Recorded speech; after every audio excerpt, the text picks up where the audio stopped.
Just gonna start recording. Hi everyone. I hope everyone's doing well. Welcome in. This is the Heart and Muslim Women's Organization's Muslim Women Vote Early workshop about women's rights. Little catchy title, Don't Let Women's Rights Get Left Behind.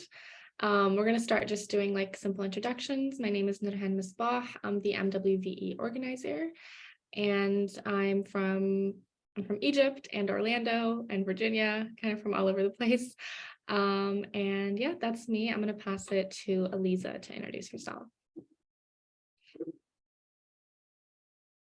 Assalamu alaikum, everyone. So excited for this. Thank you so much for being here.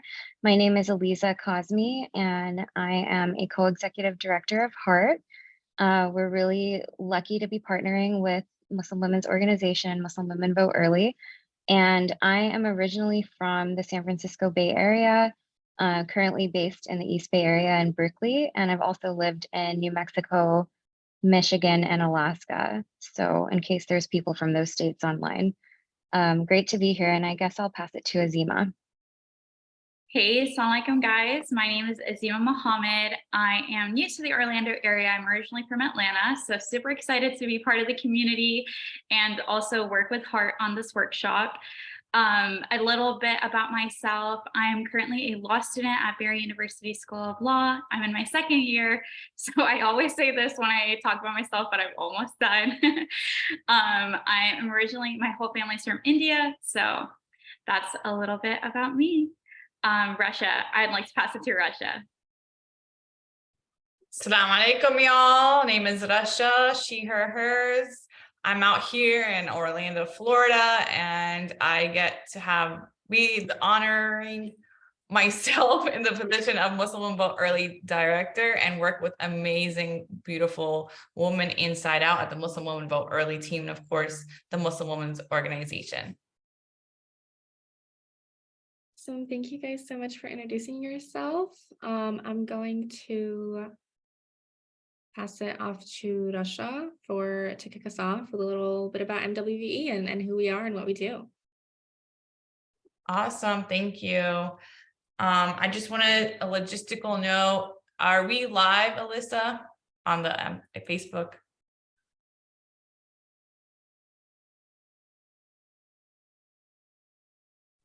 I'm checking to make sure. I think so, but give me just a second. Yes, of course, no problem.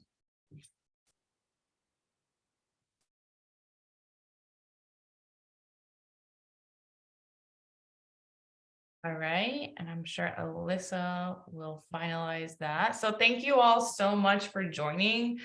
I mean, it's literally 1 week until election day, and so many folks are engaged, our participants are driving so much of this work leading up until election day. And of course, so much of that work is rooted in the Muslim community, specifically within the Muslim women's communities. So we are excited to be a part of the process and really engage the community. So the Muslim Women Vote Early is a campaign that is part of the Muslim Women Organization. We aim to mobilize the Muslim women to lead and engage in their own communities, specifically here in Central Florida, of course, through civic processes, and of course, in participation of voting. Now, we all know that the electoral process alone will not liberate us. We understand that this is a small piece in the pathway to freedom and liberation and equity for all people, specifically the most marginalized Black and Brown communities within the US, and of course, even outside the US. So the Muslim Women Vote Early is a project that has been here at the Muslim Women Organization for a few years now.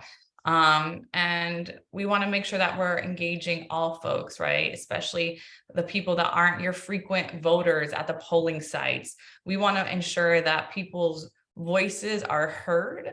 We want to make sure that we are virtually knocking on doors of those who have never been door knocked. And many times it's our communities that get left behind. So the Muslim Women Vote Early campaign is here to ensure that all our voices are heard. so many times is that, specifically when it comes to the Muslim community, is that we are expected to vote. We are expected to volunteer, to advocate, to organize and mobilize. And many times our voices aren't taken to the halls of Congress. Our voices aren't taken to the state capitol in Tallahassee. So we want to make sure that Muslim women are not only heard, but we are centered. And we also want to help our community move from what we call the photo op era, right? We love taking pictures with elected officials, but into also understanding what accountability and holding our elected officials accountable. So if we're not a part of this process, then they get to basically say, we don't want to hear from you. We get to say, hey, we did our part. We voted, we mobilized our communities, we made voter guides. We ensured that we voted in blocks, right, as in a C3 way with through our voter guide, but also making sure that we get to understand how do we hold them accountable after. So a lot of the times it's not just about how getting those elections won, but also it's about how do we measure those wins, right? Sometimes measuring those wins isn't just necessarily a win in an election. Sometimes it is filling up that Muslim Women Vote Early caravan and having that sense of community, having that sense of collectivity. Obviously my phone is going off because again, we are 1 week away from election day. So yes, we are all knees deep in this work. If I can get to the next slide. So I kind of just put a few of like what Muslim Women Vote Early does, right? We have our Save the Date this Saturday, November 5th. We're going to be having different placements across Central Florida, different programming across the East Side, Central Florida, West Side, and of course, ending the day early voting. And we're going to meet with different masajid and of course, going to the Muslim Women Organization Hub, and really having different programming, hearing from different clergy, hearing from different leaders, and of course, hearing from different constituents and residents. We also want to make sure that you are equipped, that folks feel equipped. We have a guide to vote early, it's already on our Instagram, and of course, knowing your rights. I mean, look, two of the three Muslim Women Vote Early team are in law school. So I feel safe, y'all should feel safe, and then we're going to make sure that we are understanding our rights, knowing our rights when we take it to the ballot box. So the Muslim Women Vote Early is not just, we understand that elections come and go, but we also understand like things like the Muslim ban, the rhetoric is residual, the Islamophobia that was up by 500% in the state of Florida because of elections in 2016, right? The hate incidents, all of that, hate crimes, masajid being disrupted and infiltrated, or people, sisters that are visibly Muslim and hijab, there's work discrimination. We all understand that those elections have come and go, but the amplification of Islamophobia or the hatred against specifically Muslim women, Black and brown Muslim women, is at a rise, right? So we understand that when we are doing something like Muslim Women Vote Early, we are also pushing back against all sorts of bigotry, racism, homophobia, transphobia, Islamophobia, anti-immigrant rhetoric, all anti-Palestinian rhetoric, all of the above. So I'm going to go to the next slide because I want to be protective of folks' time. And this is before we play the video, and it might not play, so I just might share my screen. Okay, great. Is just a recap of 2020. Some of the Muslim Vote Early team, this is a week into their work, right? And this is something that they're sharing their experience. Some of them have been involved in Muslim Women Vote Early in different capacities before that they could vote, whether they were on the bus with us, whether they were doing some C3 door knocking, canvassing, and then we continue to pass the torch at the Muslim Vote Early. Once they are able to work, they become the leaders of Muslim Vote Early. They are the graphic designers, the marketing expertise, the phone bankers, and really leading these efforts. So we've seen them be a part of this process, watching their parents vote, becoming a volunteer, then working for the Muslim Vote Early, and then going off into being the leaders that they are in the wherever they may be. So here's a small clip of Bara'a and Syria from 2020. I don't know if we can hear though. So if you want to start it. I can try to figure out. I can say it from my end, no problem. Okay, all right, I'll let you do it. Here we go.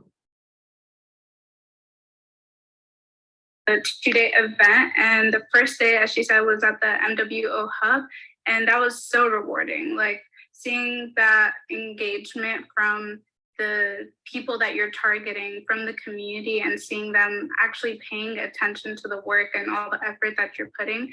That's something that it like gives you the fuel to keep going and just keep continuing, knowing that people are actually seeing it, they're engaging with it, they enjoy it, that they like it, and they're sharing it, they're spreading the word. They're kind of, it gives you really like a sense of community in that. So yeah, it's very enjoyable, I must say. We met, me and Farah, I always have to mention it in conversation, but we met the two cutest little girls, and they came in, they came in pretty late, like towards the end of the event. Yeah. So we were kind of wrapping things up. It was pretty slow. We were just chilling, and here comes two cute girls, and we just give them like the MWVE swag, and they were just so adorable. And I don't know, like seeing how young they are, and their mom was so sweet and so kind, mashallah. She was great, but just seeing like how young they are, it made me think about when I was young, and I didn't seeing the growth that I had from, I mean, like I could talk about it. When me, Ziva, and Zaina, we met through canvassing. We were not voters back then, and we were so passionate about the work that we do, but at the same time, I remember being like, I can't wait till I can vote. I can't wait till I could do something. I can't wait till I could actually, and I don't know, just seeing how young they were, and yeah, it really does make you think. It makes you feel like you're in a community, and it makes you, it just brings so much passion to the work you're doing. It's so rewarding, alhamdulillah. A 2-day event, and the first day, as she said, was at the. So this is just a snippet into the Muslim Vote Early, and we've had over 10 young women lead this, and it's been beautiful, and it's an honor that Sadaf and people like Aliza are equipping us, and having people that are in law school like Azima and of course Nurhan lead the way is something that I thrive in, and it's my favorite part of elections. So thank you so much, and I'll pass it back to Nurhan. Thank you so much, Rasha, for that. I'm going to pass it to Aliza to take it away with reproductive justice and lead the conversation on that. Thank you so much. So I wanted to actually get a feel from our audience, if you have a minute, to let me know through the chat on a scale of 1 to 5 what familiarity you have with reproductive justice. So like 1 being the least familiar, you have no idea, and 5 being that you have some pretty strong grasp of it. If folks feel so inclined, you could put that in the chat, but I'm going to try to do a super quick overview of what reproductive justice is, why it matters, and why as a national organization also working to uproot gendered violence, HEART really also prioritizes reproductive justice. So I see here that Azima is saying that she's at like a 3 to 4 level on that scale of 1 to 5, 5 being the most familiar. So as folks are thinking about where they're at, feel free to put it in, no pressure. But basically what our concern as HEART is really thinking about power and control, right? And reproductive justice offers a really great framework to think about this, because essentially what it's talking about is that each person has basic human rights and human dignity that really allows us and empowers us to be able to have some level of power and control over our own bodies, our own health and safety, and our lives overall. And this is actually a concept that was coined by a group of Black women in the 90s. And it really was kind of giving, a name to something that a lot of communities of color and Muslims, in my opinion, had been working on for generations, right? Like in different ways and focusing on different specific issues, because ultimately, folks might have heard about the concept of bodily autonomy, which is also connected to this. And really, again, it's just about being able to have freedom to make independent decisions over your own body, your own health, your own safety. And that shows up in a lot of different ways. One of the things that people tend to talk about a lot is, if and when you want to have children, how you want to have children, how you want to parent the children that you do have, if that's the decision that you make. And, the connection, again, going back to why this also matters in terms of gendered violence, is that a lot of people in our society, as many of us know, some of us actually connect to this ourselves from our own lived experiences, our ability to have power and control over our lives is not respected, or it's actually attacked, and people are actively trying to undo that.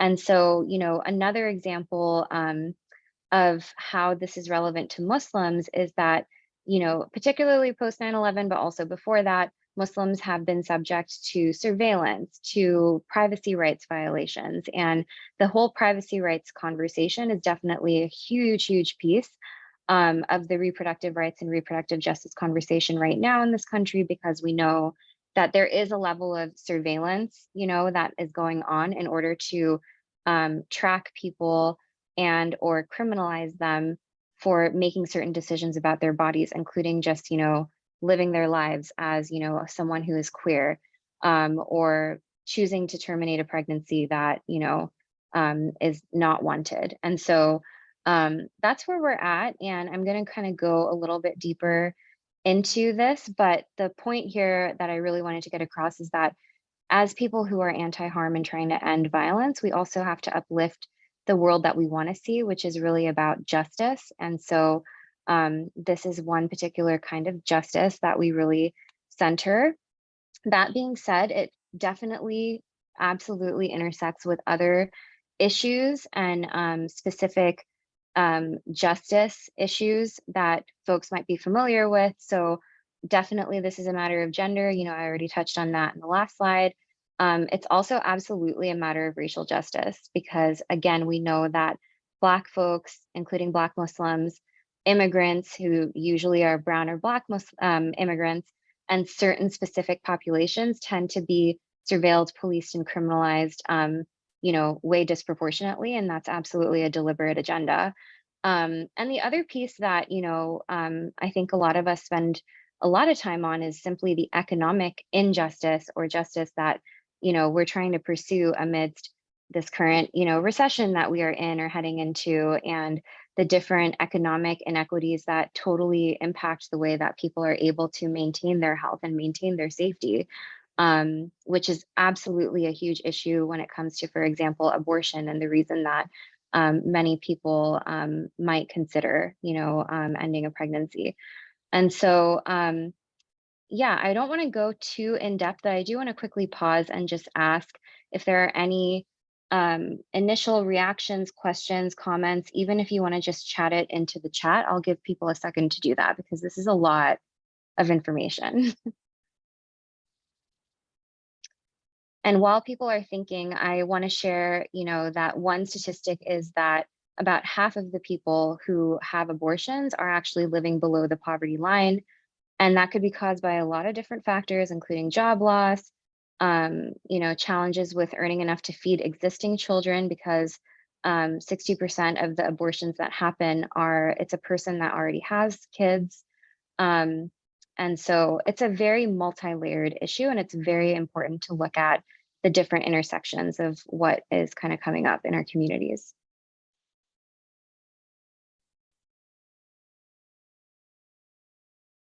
All right, so I'm trying not to take up too much time here, but a few other specific examples of kind of what is happening in terms of where we are at. So if folks are not aware, Roe versus Wade was overturned on June 24th of this year, and that has kind of really sped up a lot of policy moves that were already happening for decades, but have been increasing over the past several years. And so what that looks like, and what does that look like in the South, in the US, and in the state of Florida? So, you know, some of the neighboring states have different levels of bans. For example, Alabama has 0 access, and Georgia currently has a 6-week ban that our partner organization, Sister Song, and others, including in the Amplified Georgia Collection, are fighting in court. And, you know, they actually just were there, I think, like last week, including one of our staff was able to join them, Sabrine. And so that's actively being, you know, fought against. And then I know that by August, so about 2 months after the Supreme Court decision of Roe v. Wade being overturned, wait times to get an abortion in North Carolina were up to 3 weeks. And the reason that I'm bringing up the region is, again, as some of you might know, people are terming the South as an abortion desert, given how many different bans have been increasing and deepening.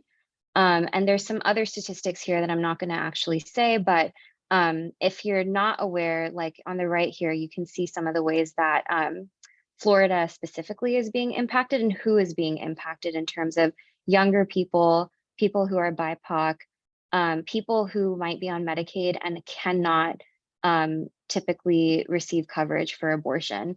And so I just want to like take this time to say that there's several things that we can do. Again, as Russia was saying, voting is not the be all end all, but you know, voting is a right that not everybody has. And so we really do encourage folks to exercise your right to vote, because part of the reason that's really crucial is that you, through voting, you can, inshallah, secure champions of reproductive justice, racial justice, gender justice.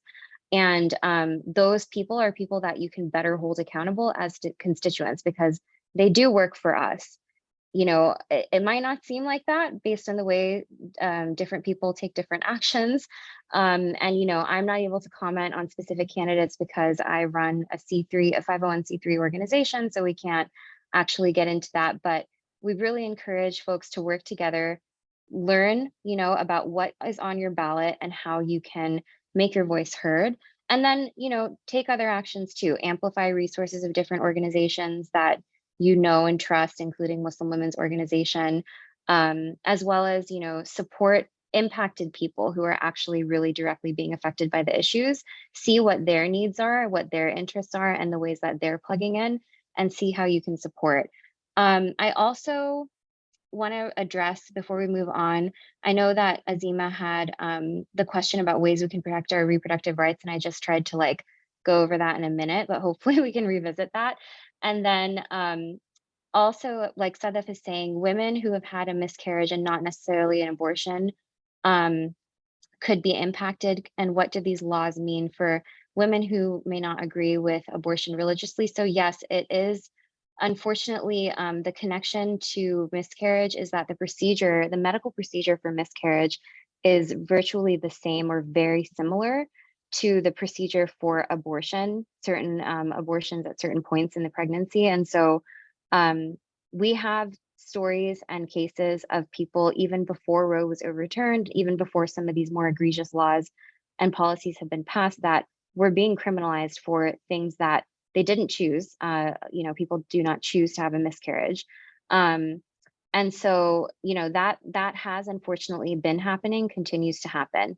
And then in terms of religious freedom, so I was kind of touching on our right to privacy, which is a constitutional right that, again, as Muslims, people of color, we know is not respected oftentimes. You know, our religious freedom is definitely an important question here. And I know that there's members of the Jewish community in Florida who have specifically been citing that as well. And we are doing some work with different partners around the country as well on that, because absolutely, this is a white supremacist and Christian supremacist or Christian hegemonic agenda. And what that means is that white, cis, oftentimes men, are really pushing their quote unquote, you know, so-called religious values or morality on the rest of us.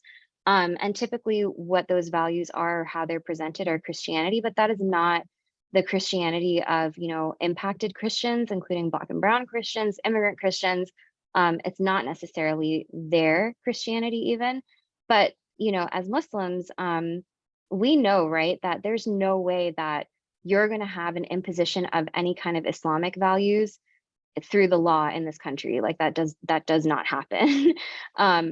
It's almost like a joke, right? Like I laugh because it could never happen. And so there's a reason, it's not a coincidence that we are being subject to this small group of people's, exploitation really of one particular religion in a supposedly secular country where we're supposed to all have freedom of religion, whether we have a religion, whether we don't have a religion, whether we are Muslim, whether we are Christian. And so that is definitely like a really important question that we can dig deeper into later. But I'll go ahead and let us move on because I've already taken up a lot of time. And please continue to chat questions and comments. This is great. Thank you so much, Aliza. That was definitely a very heavy conversation. And I really appreciate everybody who's on here, who's able to come together to listen and learn more about this discussion that needs to happen more. And following that note, I just want to talk about why does your vote matter? So as election is coming by, before I get into the specifics of maybe like the categories of why your vote would matter, if you guys want to drop in the chat as to what reason you're going to go vote. So what is your calling and what is the reason that's really pushing you to go vote today? And I think that'd be really interesting for everybody to kind of read and share. But starting off, I think in the grand scheme of things, you may feel that your vote is insignificant or like your voice hasn't been heard in the past. But I want this presentation to encourage you with a couple of points regarding how your vote actually does matter and how the lack of can impact the community. Starting off with our first point, vote because it's your right. And this is something that you hear so loosely when it comes to elections. But I want to remind you guys that voting wasn't always a readily available privilege. There have been generations that have died to bring this change today. And there are minority groups that are still fighting because they're being turned away from exercising their right. Islamically, it is our right to deter from evil and attain our good. And there's an hadith that says, whoever sees evil, change it with your hands. If not, then change it with your tongue. And if not, change it with your heart. That's the least of your faith. Applying this to our circumstance, we see injustice in our community. We see the lack of representation and funding. We see ourselves being negatively portrayed in the media. If you feel that these things cause you pain, then this is your time to use your right and ability to change that. Number two, know where your money is going. You are paying these taxes. As a citizen, this is one of your responsibilities, as is voting. This is your time to reap the benefits of being a citizen and choose where you want your taxes to go to. This includes having your taxes allocated for better education, better healthcare systems, accessibilities of jobs, and a better environment for your specific region. You have the ability to choose your leaders that will allow you to better accommodate and represent your needs and provide the resources for you to do so. Third, if you don't vote, someone else will. Like, it's not that if you don't vote, that space is just going to be like, oh, we're waiting for Russia to vote. We're waiting for Norhan to vote. We're going to wait so it's convenient for them. No, if you don't vote, someone else is going to take that spot. Minorities will always remain minorities unless change occurs. By giving up your right to vote, that is your right, you're allowing someone else to make the decision for your community. And I don't know about you guys, but I think I know what's best for my community rather than somebody else who is going to assume what is the best for my community. Sometimes we feel that just our one vote is not going to cause change. However, I can assure you that your lack of vote will definitely cause an impact. Voting only takes a couple of minutes. However, the ripple effect of your vote is going to last beyond the candidate's term. They're going to see that you're showing up for your community. This vote gives you the power to choose how your city, state, and country will be run. And something that we talked about in the live of our introductory live on MWVE's Instagram page, we talked about how several Muslims may be first generation or second generation immigrants. And oftentimes we've seen our parents more involved in the politics of their roots. But did you know that these elections actually impact how we interact with foreign affairs? You're not only voting for you or your country, but the relationship this country has with your roots and other foreign countries. And lastly, do it for something bigger. By voting, you're showing up for your community. You're representing people that are fighting for their rights but don't have the privilege. Research studies, I know I hate like pulling up like research studies, but the research shows that by 2040, Muslims will be the second largest faith group in the United States. But how many people do you see that look like us have a seat in the government, have a seat in the office? Once we begin to combine our strength and show up at the polls, we'll encourage people in our community, the next generation, and upcoming leaders to feel comfortable and supported to run for office. There are people who are still being denied of their rights. This is literally not a secret and cannot represent themselves. If you have the right to vote, I really encourage you to stand up for all the people that do not get to have that right and represent. So that's a very passionate way of me saying why your vote matters. It pains me when I hear people say that, oh, I'm not going to go. I don't have time in my schedule, whereas your vote is going to cause a ripple effect. So I'm going to go ahead and hand it off to Norhan and read all the answers in the chat. Thanks for everyone who tuned in.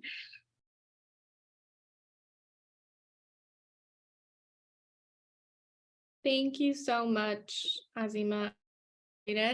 I like love what you said about like how Islam says, you know, if you can't fix it, like, you know, use your words. And like, I love that metaphor, especially for voting.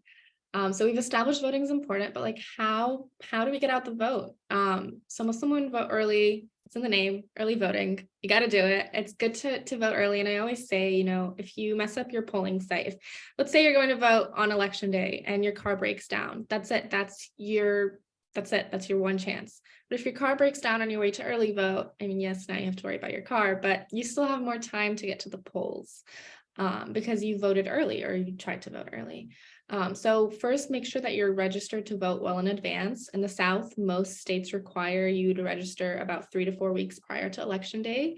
So for this election in Florida specifically, you need to be registered by October 11th.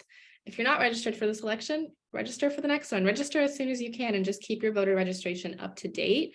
Make sure that your name, if your name changes, if your signature changes, if anything like that happens, that it's up to date with your registration.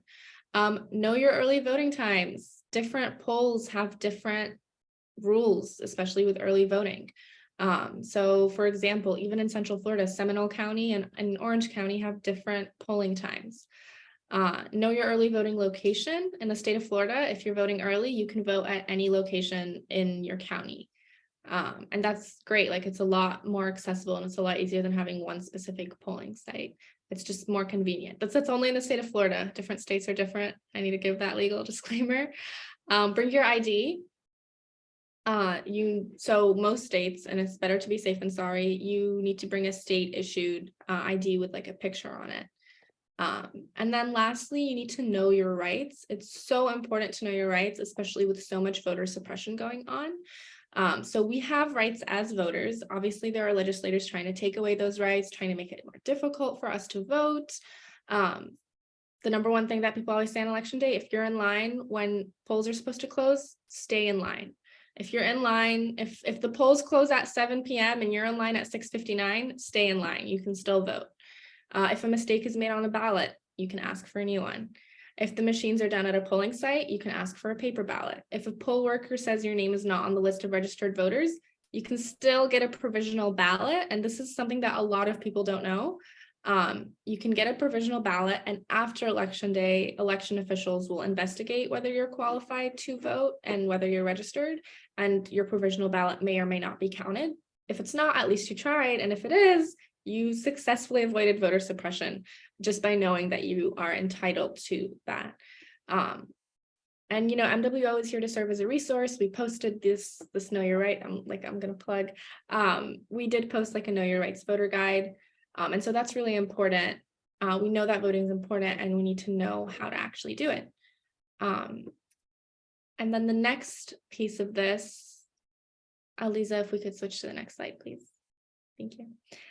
Is how we can actually help and motivate and support others to vote. As Azima was discussing, there is a lot of disillusionment and there's a lot of, I feel, apathy. And, you know, voter turnout has gotten better over the past few election cycles, but still the majority of Americans, don't really care most of the time.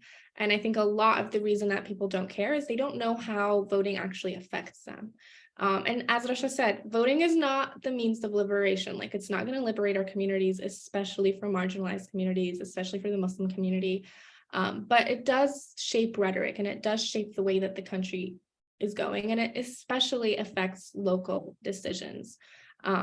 So you need to spread awareness. Voter education is really important, just knowing what the issues are, knowing where to vote, how to vote, all that, but actually spreading awareness, talking to your family. In Iowa, a congressional race was won by 6 votes. And it was so tight, it came down to 6 votes. That's a single household. That's a single WhatsApp message to your family group chat saying, hey, did you go vote? That's one household. Like, that's insane to me. It was 6 votes, and that decided that seat. And so spreading awareness, just talking to your friends and family, hey, mom, did you vote today? Did you vote yet? Just doing that, it will change the way that elections are shaping up to be. Voting is the fundamental tool of democracy. Your vote is your voice for deciding important issues, especially on the local level. And a lot of the time we feel like, well, you know, we're one of millions. There's a lot of voters out there, but again, 6 votes in Iowa. Like, that's what it comes down to. Sometimes it can be so thin. So, you know, by having these discussions, we're actively fighting disillusionment. I think to me, the best way to fight this disillusionment is thinking local. I feel like my vote is so important in like a local race, like in the city of Orlando.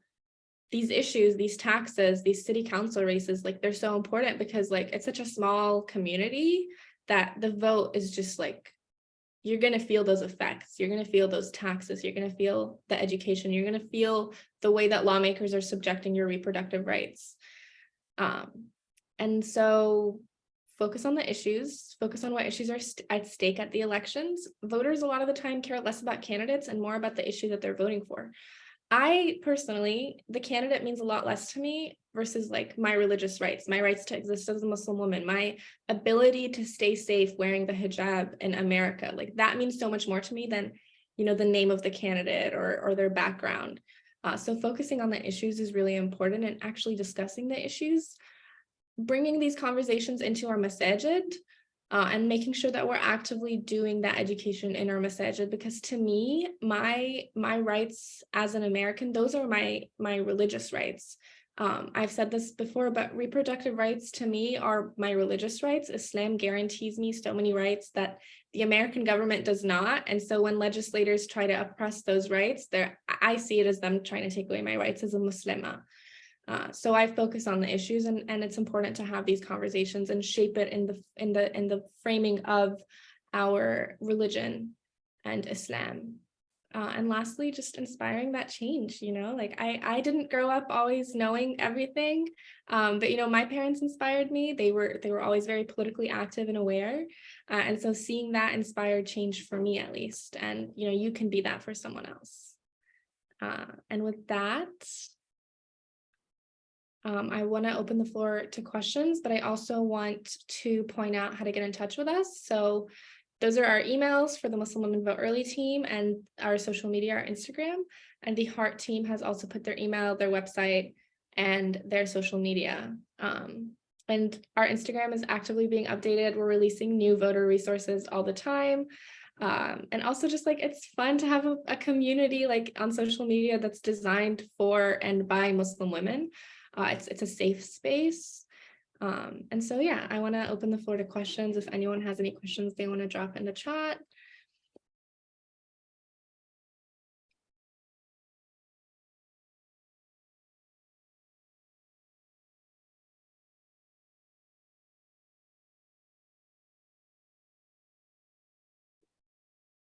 I got all the goosies, Nurhan. Thank you.